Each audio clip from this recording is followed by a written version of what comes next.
In the dim glow of a cluttered studio, where the hum of forgotten tech lingers like a ghost in the wires, a mysterious package arrives. It's the size of a shoebox, but heavier than it has any right to be, as if it carries the weight of secrets yet untold. The label bears our studio's address in a typeface straight out of the analog era. Blocky, impersonal, like something punched out on an old typewriter.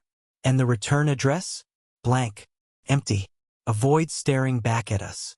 Lena, our sharp-eyed producer with her no-nonsense ponytail and that perpetual glint of curiosity, grabs a box cutter and slices through the tape with a swift, decisive motion. All the while, the security camera perched on the shelving unit blinks its red standby eye, recording every 10th second, as if it knows something we don't. Inside, nestled in foam padding that smells faintly of stale warehouses, lies a MiniDV cassette, jet black, pristine, like it was molded yesterday. A strip of masking tape clings to its side, scrawled with a single, enigmatic word, 1999. Beneath it, a folded sheet of instructions, typed in that unmistakable courier font, 10 precise lines detailing steps we could never have anticipated. They end with a cryptic command: activate the quartz generator. We don't own a quartz generator. Or at least, that's what I thought in that moment, my mind racing through inventories of our ragtag equipment. But doubt creeps in, doesn't it? That nagging whisper. What if we've forgotten something crucial, buried in the chaos of our lives? Timur, our tech wizard with his wild mop of hair and fingers that dance over keyboards like they're extensions of his thoughts, whistles low and holds the cassette up to the flickering fluorescent light. Pristine condition, he murmurs, his voice laced with awe and suspicion. No fingerprints except maybe the delivery guys and whoever sealed this thing. This isn't random junk. It's curated. Deliberate. He flips the note with a knuckle, careful not to smudge it further. And who the hell even knows we kept that old tape deck? It's like someone tailored this just for us. The deck in question, a battered Sony model we'd salvaged from a defunct TV station years ago, sits under the desk like a loyal, sleeping beast, covered in dust but still functional. I catch Lena watching me, her producer's gaze calculating. Risk versus reward, the mental math of clicks and views scrolling behind her eyes like stock tickers. She's always been the one to weigh the odds, to turn chaos into content for our little channel, where we dissect urban legends, unsolved mysteries, and the occasional viral hoax. Just then, Alisa bursts in, drenched from the autumn drizzle outside, her rain-slicked coat dripping onto the floor as she swings her satchel onto a nearby chair. She's our resident expert, the one with a PhD in physics and a knack for unraveling the impossible. Her sharp features framed by glasses that always seem slightly askew. You dragged me across town for some séance? She quips, shaking water from her hair. But then her eyes land on the MiniDV, and her smirk fades. Oh! She picks up the instructions gingerly, as if they might bite or crumble to ash. A quartz generator? You're talking about a reference oscillator, right? The kind that keeps atomic clocks ticking with insane precision. This is either a bad physics joke, or someone's trying to make you obsess over time itself. She lingers on that last word, time, pronouncing it with a chill, like it's a living thing with its own pulse and temperature. Lena, ever the pragmatist, cuts through the tension. Let's just play it and see what's on the damn thing, she says, her voice brisk, as if she can outpace the growing weirdness by sheer willpower. We dust off the tape heads with compressed air, slide the cassette into the deck, and it whirs to life with that familiar, comforting mechanical inhale. The ancient monitor flickers from gray static to color bars, then sharpens into a frame that hits me like a gut punch. My own face staring back, but older, hollower around the eyes, etched with a weariness that sleep can't erase. Behind this version of me, our studio wall looms, but it's subtly different, faded posters, outdated tech. And in the corner, burned into the screen in blocky digital digits. December 15th, 1999. Hello? My other self says, his voice, my voice, flat, unsmiling, carrying the gravel of too many late nights. If this reaches you, don't panic. You're gonna think deepfake, prank, viral stunt. It isn't any of those. In 2 decades, a coronavirus called SARS-CoV-2 will tear through the world's calendar like a storm. People will die who didn't have to, millions, gasping for air in overwhelmed hospitals. But you can change the slope of that deadly curve. Flatten it before it rises. He pauses, as if straining to hear a whisper from off-camera, his eyes darting sideways for a split second. You'll need the quartz generator to hold the channel stable. Without it, the signal frays, and everything we've built unravels. We freeze the frame right there, and a heavy silence descends on the studio, thick as fog. Timur's fingers fly over his keyboard, pulling the audio into a waveform analyzer, peaks and valleys dancing on his screen. "It's you," he whispers, half to himself, his excitement battling with fear. "Not sounds like you, the formant structure matches perfectly, the sibilant smears on your S sounds, even that weird dip on your R's from the tooth you chipped back in 9th grade during that stupid skateboarding stunt. And the metadata? Drop frame timecode, period-accurate noise patterns from 1999-era cameras. If this is a fake, it's museum-grade artistry. We're talking Hollywood-level deepfake tech, but predating the tools that could even make it." He glances at me, his eyes wide, a mix of exhilaration and dread, like we've accidentally unlocked a door to a room we weren't supposed to find. Alisa leans in closer, scrubbing through frames with the remote, her brow furrowed in concentration. He drops the term SARS-CoV-2 casually, like common knowledge. But that name wasn't officially coined until February 2020 by the World Health Organization. He's specific about the virus without being all-knowing, no lottery numbers, no stock tips. Just enough to warn, not enough to exploit. Her voice softens, taking on a reverent tone. If this is a story someone's spinning, it's a masterpiece. But if it's real, then it's a lifeline hurled backward through the years, from a future desperate to rewrite its own tragedies.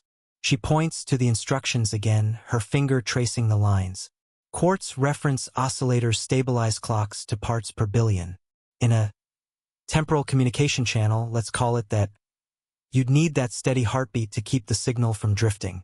Do we have anything like that buried in our junk? Lena snaps her fingers, a spark of realization lighting her face.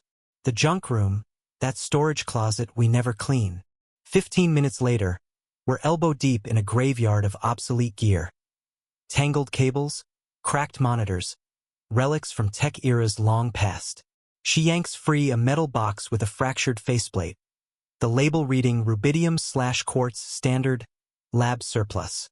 A faded sticky note clings to it, the ink barely legible. K. Don't toss project.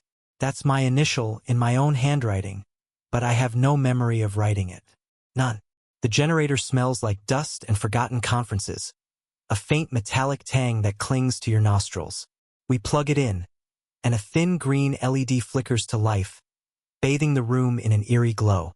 The air takes on a faint, insect-like hum, as if the molecules themselves have found a resonant pitch and decided to harmonize. We restart the tape, this time with the generator pulsing steadily. On screen, my older self's voice sharpens, the syllables snapping into place with less flutter, as if the words are aligning to an invisible grid. "There's a risk in this," he warns, his gaze intense. "You'll feel it like pressure building in your sinuses, a disorientation that tugs at your core. Keep one foot planted in the present, use anchors to ground you. You'll need at least two. A systems mind to handle the tech, and a medical mind to navigate the science."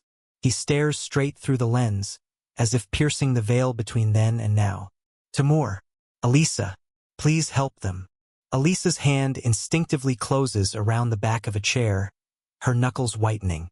Timur lets out a sound that's not quite a laugh, more like a gasp of disbelief mixed with reluctant thrill. "I want to say something brave, something quotable for the record, to shatter the mounting tension with wit. But what escapes is small, raw, honest. If this is real, we don't get to be clever or skeptical anymore. We either act on it, or we admit we ignored a warning from our own future selves." On screen, the older me nods slowly, as if responding across the decades. "Don't chase headlines or glory," he advises. Trade miracles for checklists. Speak softly and make it boring. Boring saves lives, protocols, drills, stockpiles. Make readiness routine. The tape abruptly snaps to static, then a flat blue screen, leaving us in stunned quiet. Lena switches off the deck and turns to us, her eyes scanning each face in turn. Timur's wide-eyed wonder, Alisa's thoughtful frown, my own pale reflection in the monitor. "We can walk away from this," she says, her voice steady but her fingers trembling slightly. "Call it performance art, a hoax for views. Or we can test it, really test it." She gestures at the humming quartz box, the now silent monitor, the lone cassette that suddenly feels like a pivotal hinge in the fabric of the universe. "But if we do, there's no pretending we didn't know. No unringing that bell." Timur rolls his chair back and forth, his mind whirring sideways as it always does when cracking impossible puzzles. "I can rig a carrier signal on top of the oscillator's frequency," he muses, sketching diagrams on a napkin. "Piggyback a low-bandwidth tunnel, what I'll call a time sideband. If there's a channel open, we might stabilize it enough to communicate. Worst case, we waste a weekend, fry a breaker, and laugh about it later. Best case, we argue with 1999 itself." He looks at me, his grin faltering into seriousness. Alisa exhales slowly, a surrender to the inevitable. "If we're committing," she says, pulling a pen from her messy bun, "we set ground rules. No prophecies that could be weaponized. No names, no specifics that invite chaos. We prepare the world without terrorizing it." She scribbles 3 words on the back of the instructions, underlining each with force: anchor, ethics, exit. The hum from the generator seems to grow teeth now, vibrating deeper into the room. And somewhere beneath it, too subtle to hear but impossible not to feel, something like a cosmic second hand begins to tick in the very bones of the structure around us. I pick up the cassette, feeling its coarse label under my thumb, the cheap plastic shell that now bears the gravity of an entire century's fate. "Okay," I say, my voice steadier than the frantic beat of my heart. "We test it. We build the anchor. And if a door cracks open to the past, we step through, ready or not." The jump isn't cinematic. No bolts of lightning cracking the sky. No swirling vortex of stars and colors pulling us in like in those blockbuster time travel flicks. It's subtler, more visceral. A deep pulse from the quartz generator that rattles through our bones like a subsonic wave, shaking loose every doubt and fear. Then, abrupt silence. One moment, Lena and I are standing in our familiar 2025 studio, eyes fixed on the humming metal box, the air thick with anticipation. The next, we're stumbling out into a damp night that smells sharply of tobacco smoke from nearby bars and hot asphalt cooling under streetlights. Overhead, the neon sign of a video rental shop buzzes erratically, advertising VHS tapes of blockbusters long forgotten. A payphone rings insistently down the block, its tone mechanical and lonely. A bus rumbles past, its timetable plastered on the side boldly declaring routes for 1999, confirming the impossible. Lena reaches out instinctively, her hand pressing against a brick wall slick with evening mist, as if to anchor herself in this new reality. "It worked," she breathes, her voice tiny, fragile, like she's afraid the decade itself might overhear and yank us back. Her eyes, usually so composed, dart around, taking in the details. The glow of cathode ray TVs flickering in apartment windows, the clatter of typewriters from an open office above us. I pat down my jacket. Same clothes, same body, but there's an unfamiliar weight. A pager clipped to my belt, beeping with test signals from Timur. It nearly makes me laugh, a hysterical bubble rising in my chest. Timur's voice fizzles through the jury-rigged headset in my ear, static-laced but triumphant. Signals faint but holding steady. "Welcome to dial-up territory, folks. You're smack in late 99. Congrats on the temporal upgrade. Don't touch too much." Ripples spread fast. In the background, Alisa's calm precision cuts in. "Keep a journal of everything. Sensory details, conversations, even the smells. We need those anchor points to map the feedback loop and pull you back if things go sideways. The city pulses with a different rhythm. Slower, more analog, textured in ways our digital world has smoothed away. Lampposts are plastered with flyers hawking Y2K survival kits. Canned goods, flashlights, generators for the impending digital apocalypse everyone half believes in. CD stores blast boy bands through tinny speakers, crowds milling about with pagers and flip phones. No smartphones in sight. It's exhilarating and terrifying, this immersion in a time before the internet swallowed everything. But our mission snaps us back. We need to warn them about the coronavirus.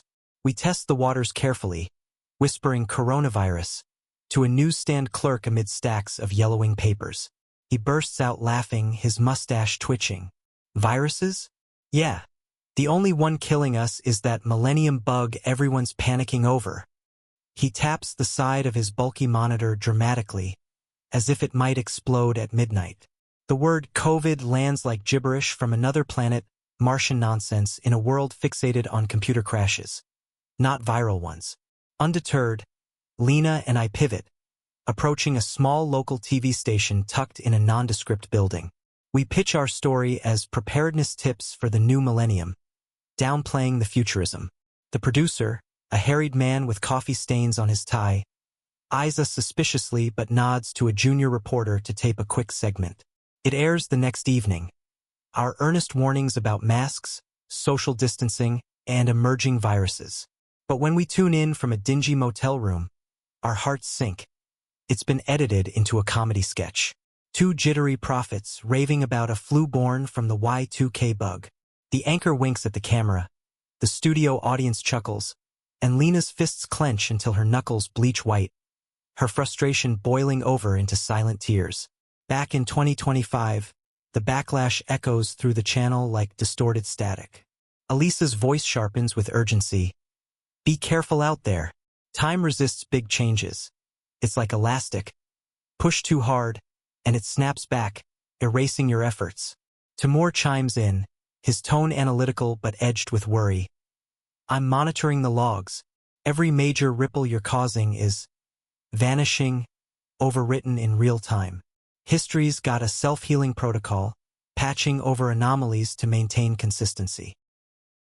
That night, in our rented flat above a bakery that fills the air with the warm scent of fresh bread and cinnamon, Lena sits by the window, silhouetted against the orange glow of sodium street lamps.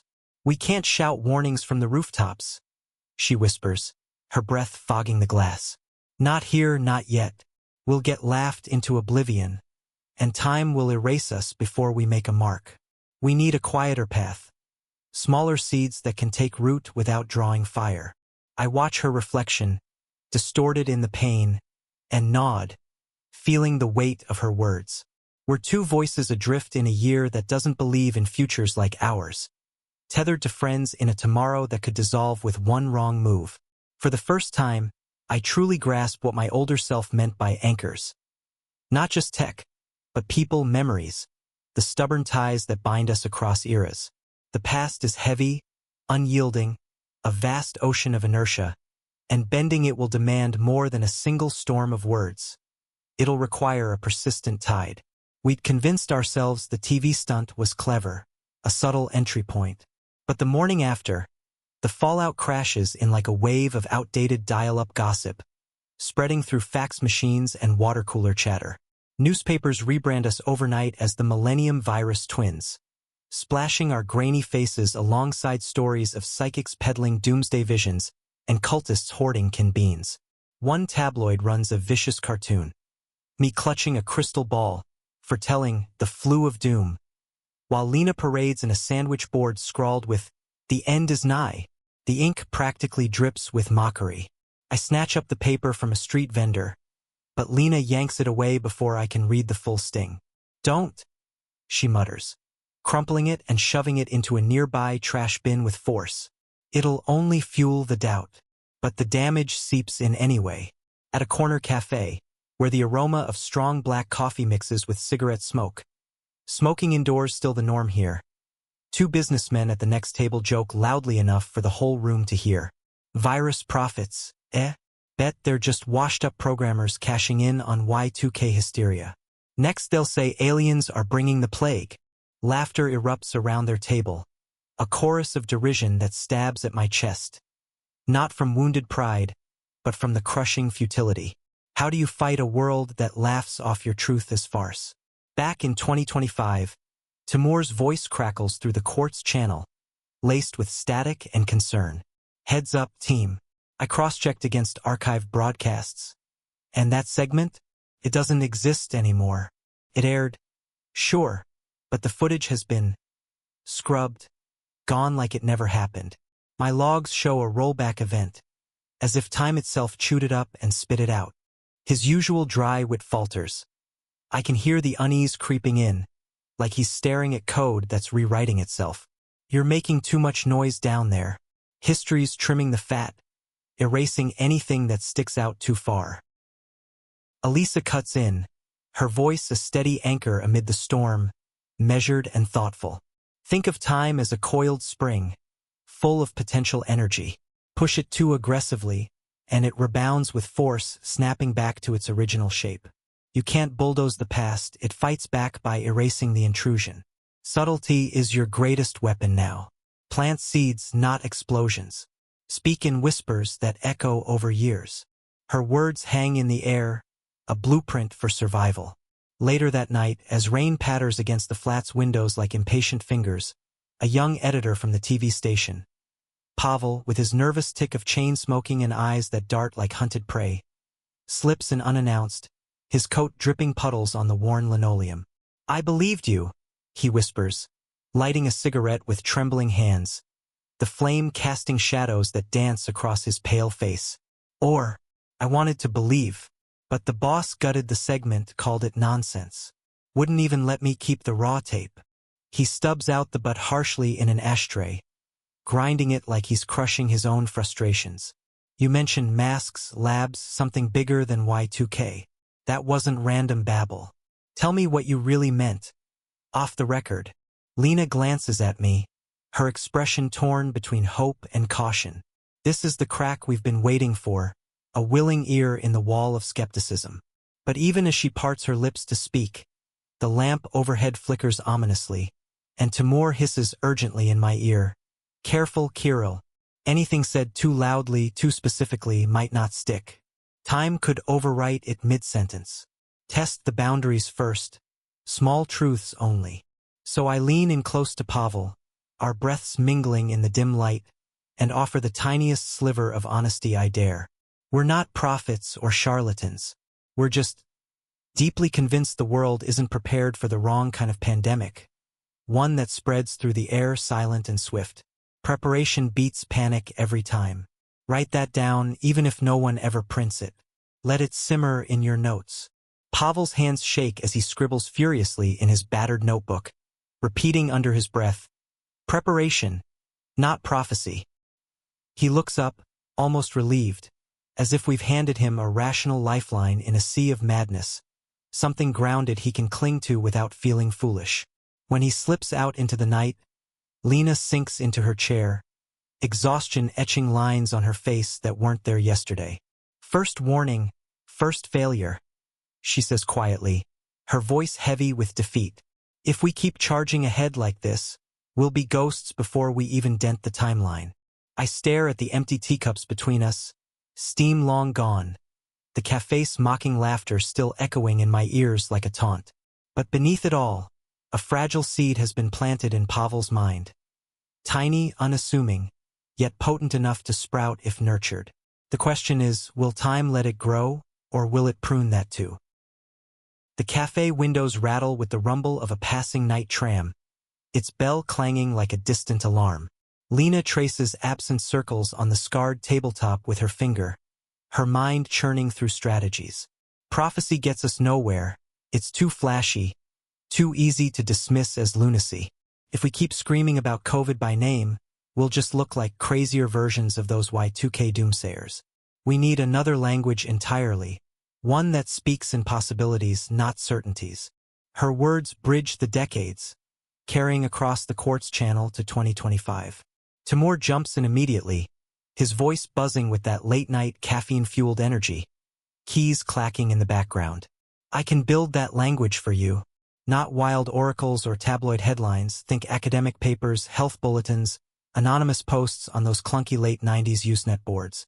I'll seed hints in medical journals, craft fake symposium abstracts that sound legit. Nothing flashy or alarming. Just breadcrumbs leading to readiness. I can picture him there, hunched over multiple screens, his room lit by the glow of code editors and energy drink cans. Alisa's tone follows, calmer, more measured, like she's piecing together a vast puzzle only she can see. Breadcrumbs won't stick if they reek of mysticism. Ground everything in verifiable science they can check right now. Hand-washing campaigns to reduce transmission, mask stockpiles for respiratory threats, investments in rapid response vaccine platforms. Phrase it all as forward-thinking preparedness, not fortune-telling from on high. She pauses, and I hear the faint rustle of papers on her end. We must stay boring above all. Boring is safe. Boring burrows deep and sticks when excitement fades. Make it about protocols, not predictions. Lena's eyes brighten in the cafe's dim light, a spark reigniting. Exactly, so we frame everything as smart risk management. Not a plague is coming to devour us, but imagine a future respiratory pandemic sweeping the globe. How would hospitals respond? What systems could we build today to mitigate it? That way, no dramatic rollback from time itself. Just cautious, logical planning that feels proactive. She pulls out a crumpled hotel notepad from her pocket, scribbling headings with fierce strokes. Masks and PPE, diagnostics and testing, training drills, transparency in global data sharing. Each word a weapon in our new arsenal. That night, back in the flat with its creaky floorboards and the faint yeast scent wafting up from the bakery below, we rehearse like actors prepping for the performance of our lives. I play the role of skeptic, grilling Lena with the tough questions a doctor or editor might lob. Why push for masks when there's no outbreak on the horizon? Sounds like paranoia. She fires back steadily, her voice gaining confidence. Because airborne illnesses are inevitable in our interconnected world. The question isn't if they'll hit, it's when. And preparation now means fewer lives lost later. Alisa whispers approvals through the channel, fine-tuning her phrasing. Avoid absolutes. Lean on probabilities. Never sound certain of the future. Always ground it in current risks like flu seasons or SARS outbreaks from the past. Meanwhile, Timur's keystrokes tap like relentless rain on a tin roof. Got it locked in, he announces triumphantly. I've drafted an anonymous white paper under the guise of a fictional European research consortium, circulating it through medical mailing lists timestamped December 1999. It reads dry as desert sand. Charts, citations, no drama, but every line plants a seed. No direct mention of COVID, of course. Just emerging coronaviruses with high zoonotic potential from animal reservoirs. Subtle nudges toward antiviral research and international surveillance networks. I imagine those words landing in inboxes illuminated by the bulky glow of cathode ray monitors, half ignored amid the Y2K frenzy, half pondered by curious minds in labs and offices. Nothing destined for front-page splashes, but perhaps, in the quiet corners of academia and policy, the right people will latch on, turning whispers into actions over the years. The next morning, under a sky heavy with low clouds, Lena and I slip into a university library, posing as visiting researchers with forged badges clipped to our jackets. The place smells of old books and polished wood, shelves groaning under volumes of journals and theses. We leave behind stacks of photocopied notes, Alisa's carefully curated summaries, simplified to blend seamlessly with 1999's knowledge base, tucked into the stacks and marked for seminar distribution. On our way out, past the stern librarian at the desk, I whisper to Lena, "We're scattering paper ghosts across this era." She squeezes my arm, a small smile breaking through. Ghosts have a way of lasting longer than prophets ever do. That night, back in the flat as the city winds down outside, the air feels lighter, charged with possibility. The quartz generator's hum steadies like a reassuring heartbeat, as if even the fabric of time approves of our pivot to subtlety. Yet, behind Alisa's composed guidance and Timur's rapid-fire typing, I sense a mounting weight, an unspoken debt we're accruing against history itself. We've chosen the path of quiet influence, sowing seeds in the shadows. But subtle doesn't equate to safe. It only means the reckoning comes slower, building like a storm on the horizon. The first real test of our new approach arrives sooner than we'd hoped, like a pop quiz from fate itself. Pavel, our nervous ally from the TV station, pulls strings to arrange a discreet meeting with a circle of medical professionals in a dimly lit lecture hall at the university. The room carries the musty scent of chalk dust and stale coffee from countless forgotten seminars, the kind of place where groundbreaking ideas often wither away in obscure footnotes. But tonight, the stakes span decades, a bridge between eras hanging on every word spoken. Lena takes the podium, her knuckles whitening as she grips the worn wood, the overhead projector humming softly behind her. I hear her draw a deep breath in the pregnant silence before she begins. "We're not here as prophets or alarmists," she declares, her voice steady despite the knot of nerves I know is twisting in her gut. "We're advocates for intelligent preparedness. Think of this as an insurance policy against the unknown. The threat isn't pulled from science fiction. It's rooted in cold, hard probability." She slides a transparency onto the projector, its beam casting a chart across the wall. Lines climbing steeply like a viral outbreak curve, hospital beds filling in a cascade of simulated dominoes. Alisa had drafted it back in 2025, but we've stripped it down to look like a speculative study from this era. No anachronisms to raise red flags. A man in a crisp gray suit, some high-level hospital administrator with a clipboard and a skeptical squint, snorts audibly from the front row. "We already maintain influenza wards and emergency protocols," he counters, his tone dripping with dismissal. "You're proposing we sink millions into budgets for a maybe scenario? That's fiscal fantasy." His words land heavy, echoing the room's collective doubt. Through my earpiece, Alisa's voice whispers like a guiding hand on my shoulder. "Don't counter with certainty. That invites resistance. Pivot to the cost of inaction. Ask them, how many fire drills do you run annually, despite the low probability of a blaze? This is no different." I relay her wisdom, reshaping it with my own urgent edge. Fires are rare, yet we prepare relentlessly. Why treat pandemics any differently? The cost of being caught flat-footed could dwarf any upfront investment. The administrator frowns deeply but falls silent, no longer outright laughing. A small victory in the battle for minds. From the back row, another voice rises. Younger, sharper, belonging to a tech entrepreneur who'd tagged along out of sheer curiosity, his laptop open on his knee. "Assuming you're onto something with these airborne coronaviruses spiraling out of control, diagnostics would be the linchpin.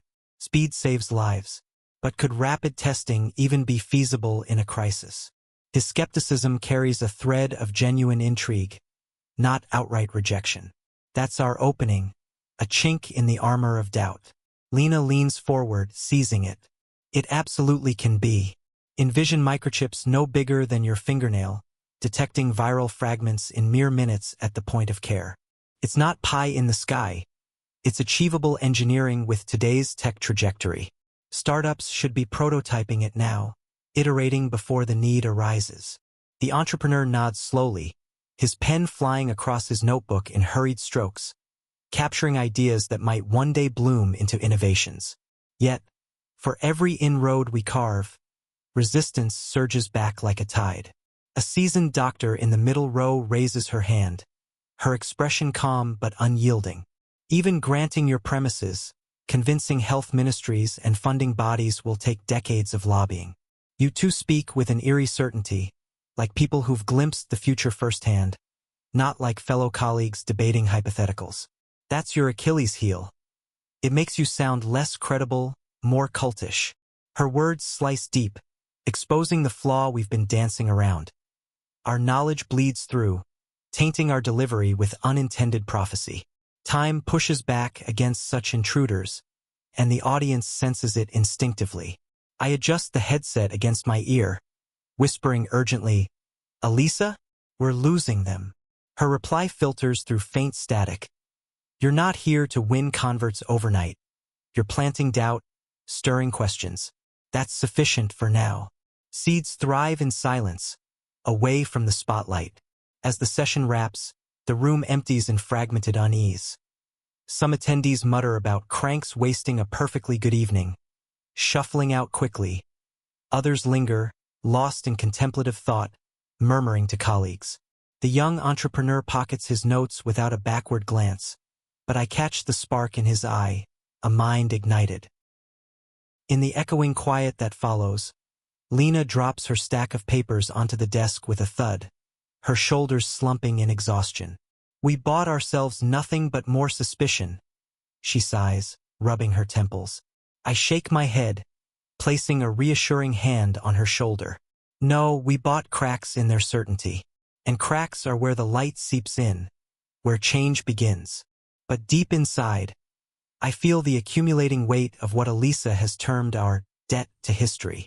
The more persuasive we grow, the shakier the ground beneath us feels, as if time is keeping a ledger of every alteration, tallying a bill we'll soon have to pay. It begins with footsteps, not ours but someone else's. Crisp, measured treads, too deliberate to be casual passers-by, echoing just out of sync with the city's rhythm. Lena and I first noticed them outside the university. A pair of men in impeccably tailored dark suits, lingering by a sedan that's too polished, too pristine for the weathered parking lot's cracks and oil stains. They don't approach, don't utter a word, just watch us with unblinking intensity, their faces shadowed under fedora brims. That night, Pavel bursts into our rented flat without knocking. His face ashen and slick with sweat, his breath coming in ragged gasps. The tape, he stammers, fumbling for another cigarette, his lighter clicking futilely before igniting. Your original cassette from the package. Someone's sniffing around about it. People I don't want on my trail.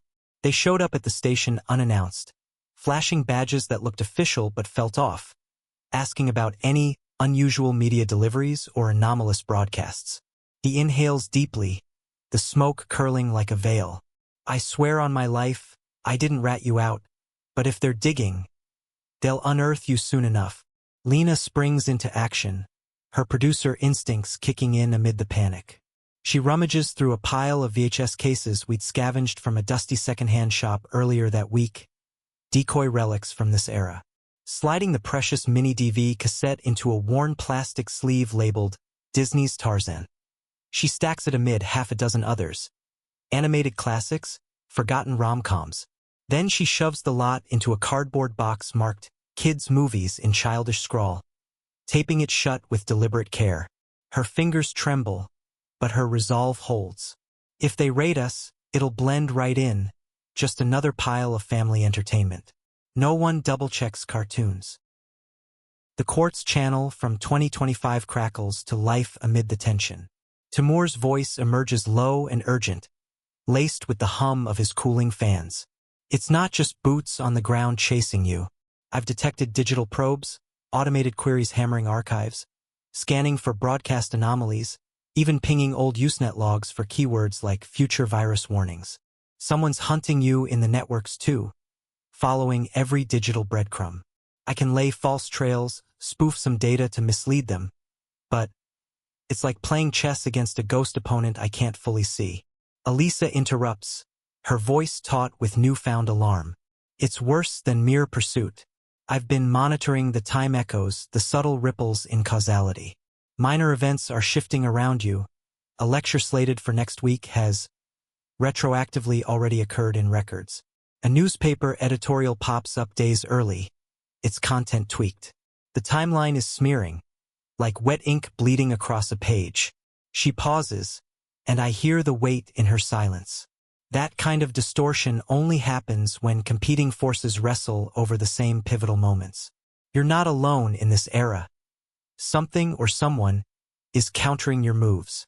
We test her warning the very next morning, hearts pounding as we revisit the bakery downstairs, a spot we'd frequented daily for fresh rolls and covert planning sessions.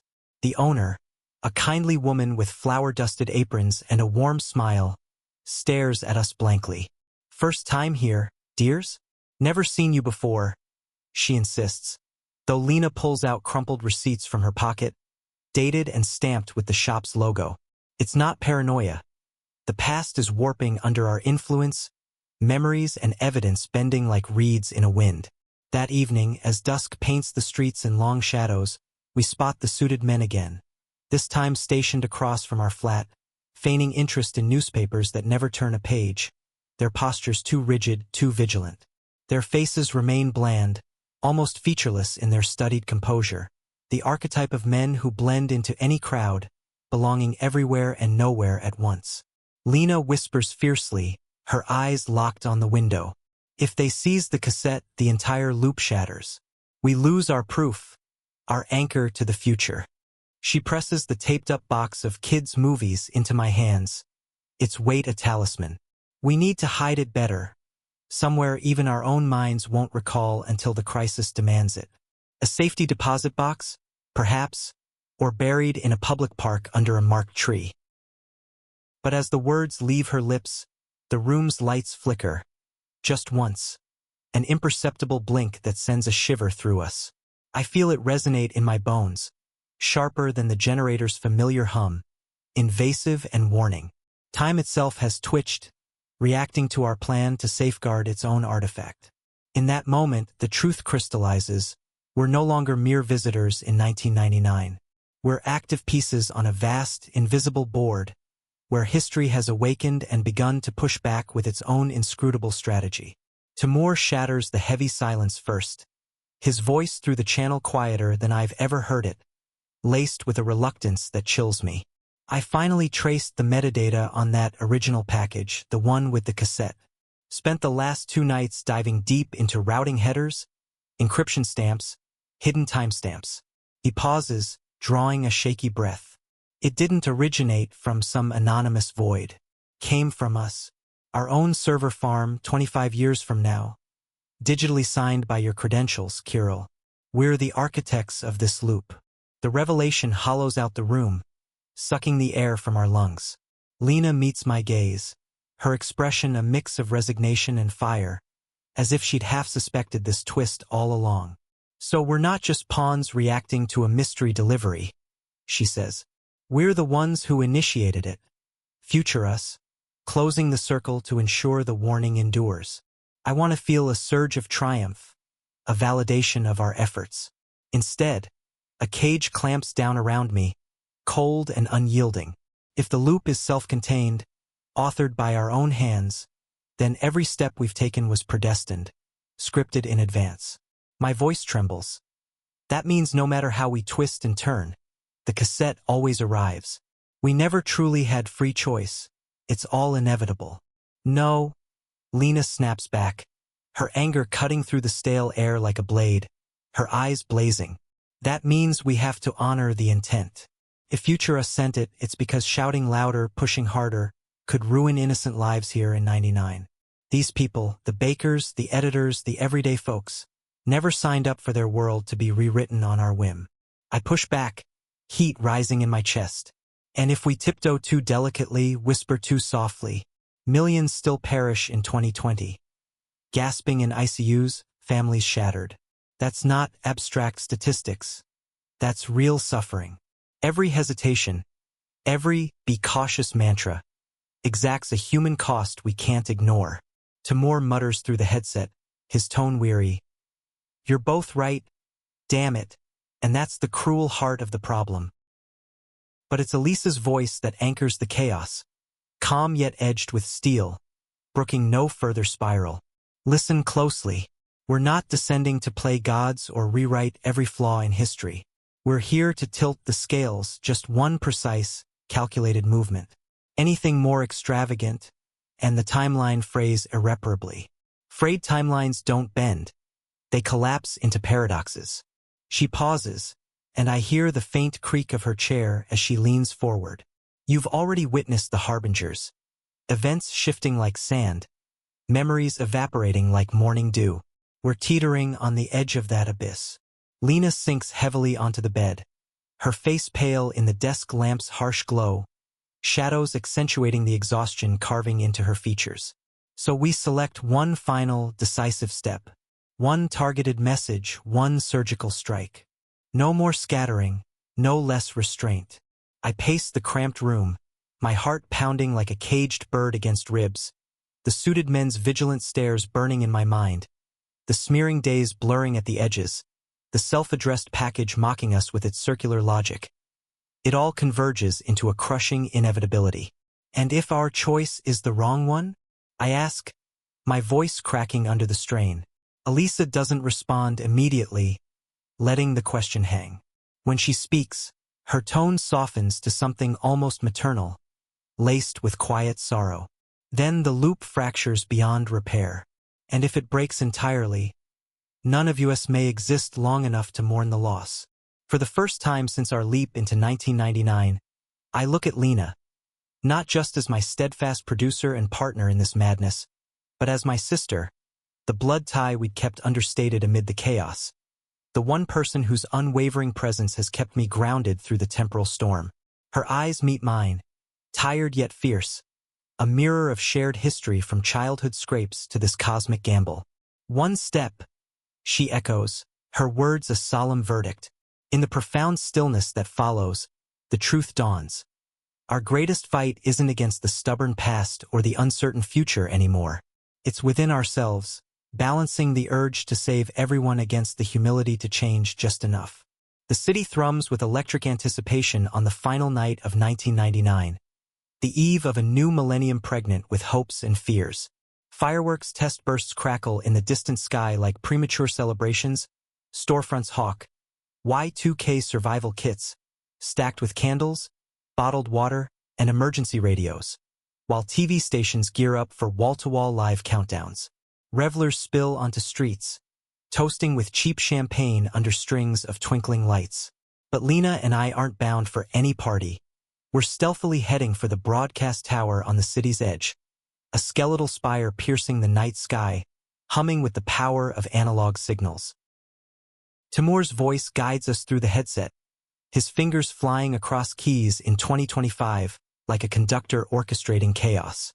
I've hacked you into the main Y2K coverage feed, piggybacked on the national broadcast lines. You'll have a narrow window, maybe 3 minutes tops before security protocols kick in and someone yanks the plug. After that, the system might snap back hard, so make every second count. Lena adjusts the straps on our smuggled camcorder rig, a compact setup we'd pieced together from error-appropriate parts to avoid anachronisms. Her hands trembling slightly, but her eyes locked in determination. 3 minutes is an eternity if we use it right, she replies, her breath visible in the chill air. As the clock ticks to 11:57 p.m., the feed hiccups across millions of televisions. A brief flicker that viewers might dismiss as Y2K jitters. Then suddenly there we are, hijacking the screen. Me front and center, staring down the lens with fireworks blooming faintly in the tower's background windows. Lena stands beside me, her hand brushing mine in silent solidarity, grounding us both. Through Timur's wizardry, the channel bridges eras. Alisa's face patches in on a split screen from 2025, her expression resolute. Timur joins too, his grin tempered by the moment's gravity. For this fleeting instant, all four of us are united on screen. A temporal quartet defying the years. I swallow hard, centering myself, then speak with measured calm. This isn't about igniting panic or spinning prophecies. It's about simple readiness for what lies ahead. In the coming years, humanity will confront respiratory pandemics, silent threats that spread through air and touch. The question isn't if they'll emerge, it's when. We're urging you to prepare now. Invest in training exercises for healthcare workers, stockpile protective gear like masks and ventilators, develop fast response diagnostics, and foster transparency in global health data. Lena leans in next, her voice low but unyielding, carrying the weight of our shared ordeals. Preparation doesn't cost lives. It preserves them. Build stockpiles, refine protocols, run regular drills. Do it proactively before crisis demands it. Turn potential catastrophe into managed routine. Alisa's image flickers on her split screen, her tone clinical yet infused with human warmth. The foundational science is already within your grasp today. Accelerate development of faster testing platforms, innovative vaccine technologies, early warning surveillance systems. This isn't mysticism or guesswork. It's prudent risk management, drawing from lessons of past outbreaks like influenza or emerging viruses. Finally, Timur chimes in, his usual irreverent spark muted by solemnity, but still shining through. We're not here to terrify you into action. We're here to make you bored with preparedness. Boring is powerful, boring systems, boring checklists, boring drills. They save lives when excitement fails. Listen to the boring voices in labs and offices. They're the ones who'll keep your hospitals operational, your communities intact. We don't stop at words, we embed contacts. Anonymous post office boxes for tips, encrypted email hints, as much as 99 tech allows. Even physical caches of documents buried in public spots where future researchers might stumble upon them years later. A meticulously laid breadcrumb trail, woven across time, all tethered to this broadcast moment. As the Millennium Countdown hits midnight, the feed severs abruptly, snapping back to the official Y2K party broadcast. Swirling confetti, popping champagne corks, crowds cheering in euphoric laughter. To most viewers, we might register as a mere glitch, a hallucinatory blip amid the fireworks. But for those who paused, who listened beyond the revelry, our words have landed. Seeds sown in fertile minds, ready to germinate. In the echoing stairwell of the tower, Lena and I collapse against the cold concrete walls, bodies trembling with spent adrenaline. Outside, the sky erupts in a symphony of light and color, delayed echoes of a turning century. We did it, Lena whispers, her voice cracking with a blend of triumph and lingering doubt, her hand finding mine in the dark, and in my ear, Alisa's words seal the moment. Now, we wait and see if time deems it worthy to hold. Back in the Reform 2025, the transformation unfurls almost immediately, like a digital canvas repainting itself in real time. Timur spots it first, his eyes glued to multiple news feeds that blink and refresh erratically. Holy hell, he mutters over the channel, his voice fracturing with awe. It's cascading now. Look, early preparedness programs popping up in archives. Government task forces convened as far back as 2001, massive antiviral stockpiles mandated by 2003, even prototype mRNA vaccine platforms accelerated a full decade ahead of the original schedule. I'm staring at a timeline that didn't exist an hour ago. Hospitals fortified, global surveillance networks woven tighter. The curve, it's flattened before it ever peaked. Alisa slumps against her desk, her eyes glistening with unshed tears, her iron composure cracking for the first time. That translates to fewer deaths, hundreds of thousands, maybe millions spared. Hospitals holding strong instead of collapsing under waves of patients. Families whole, not fractured by loss. Her voice trembles, raw with emotion. We actually bent the arc. We did it.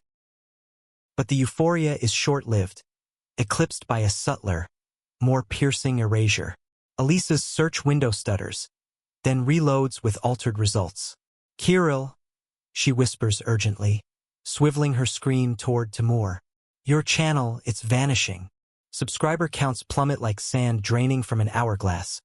Videos dissolving into relentless 404 errors. Thumbnails fading to blank placeholders. Without the full-blown pandemic crisis, you never rose to prominence. No viral catastrophe to dissect.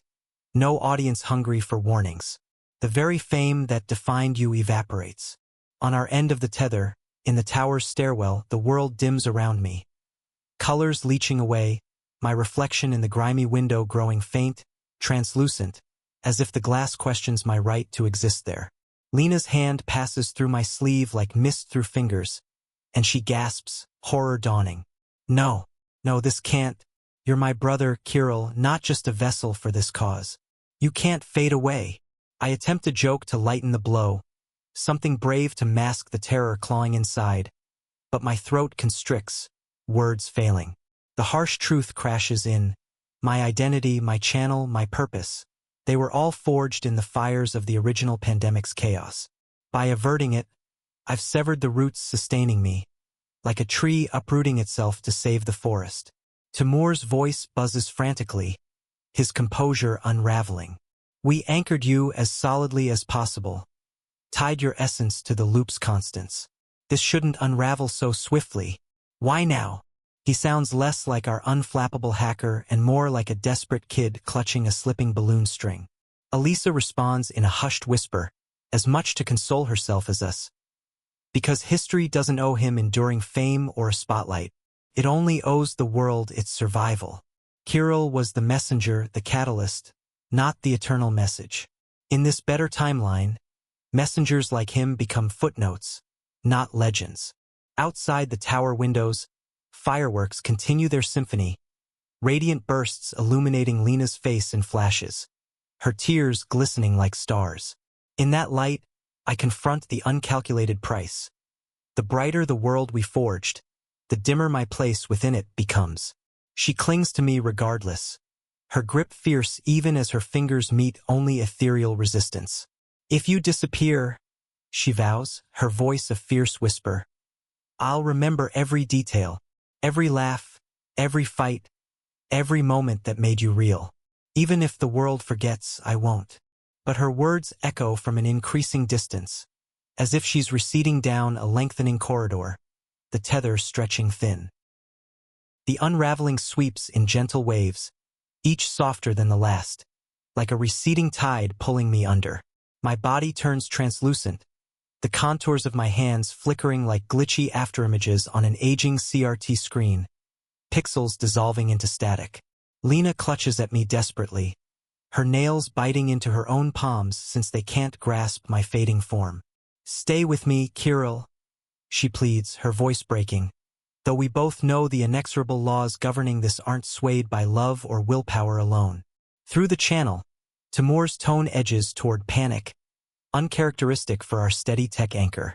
Kiril, focus, your older self dispatched the cassette precisely because you vanish here. That's the loop's closure.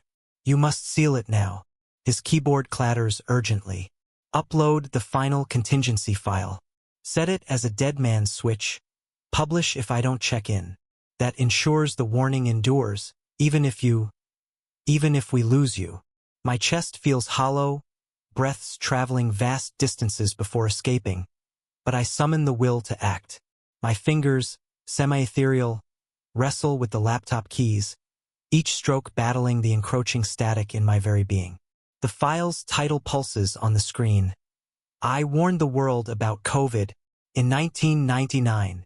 I program it to autopublish in the future, triggered not by my command, but by my confirmed absence, a last bastion against oblivion. Alisa's voice filters through, low and resolute amid her own quiet sobs. That's it, Kiril. The message itself becomes the unbreakable anchor. You've given more than enough, more than history ever demanded. The final clarity I hold is Lena's face, streaked with tears yet radiating unyielding strength, refusing to yield the moment to despair. She presses her palm against my cheek, sensing only the ghost of warmth. If you must disappear, she declares, her words a defiant oath, then let it be because we triumphed, because the world we saved is worth the sacrifice. And then, in a whisper of light and shadow, I am gone. The new 2025 unfolds with quiet grace, a world reshaped yet bearing subtler scars, fewer empty graves, fewer shattered wards overflowing with despair. Pandemic preparedness has evolved into mundane policy, embedded in everyday bureaucracy. Annual drills as routine as tax season, global stockpiles maintained with the boredom of inventory checks. Exactly as we'd implored, boring, effective, life-saving. On Alisa's desk rests a yellowed file of seminar notes she swears she never authored. Yet they bear her handwriting, echoes of seeds we planted. Timur scrolls through online forums where early pandemic readiness threads trace back to his childhood years. Discussions that influenced policy in ways he'd never imagined. And in the corner of Lena's apartment, amid stacks of forgotten mementos, a dusty cardboard box labeled Kids' Movies sits silently, its contents humming faintly with residual energy, as if time itself still tallies the score of our intervention. One quiet evening, as the sun dips below the horizon painting the room in golden hues, Lena slots the original MiniDV cassette into the battered Sony deck. The screen flickers to life, and there we appear, me, Lena, Timur, and Alisa, shoulder to shoulder in that initial studio setup, gazing directly into the lens with knowing eyes. My recorded voice emerges softly, aware of its own ephemeral nature. If you're watching this now, it means the loop has closed its circle. We surrendered our personal stories so that yours could continue unbroken. That's the bargain we struck with time. And if you never even knew we existed, if our names fade into obscurity, then good. That means we succeeded. We chose to disappear. So you wouldn't have to.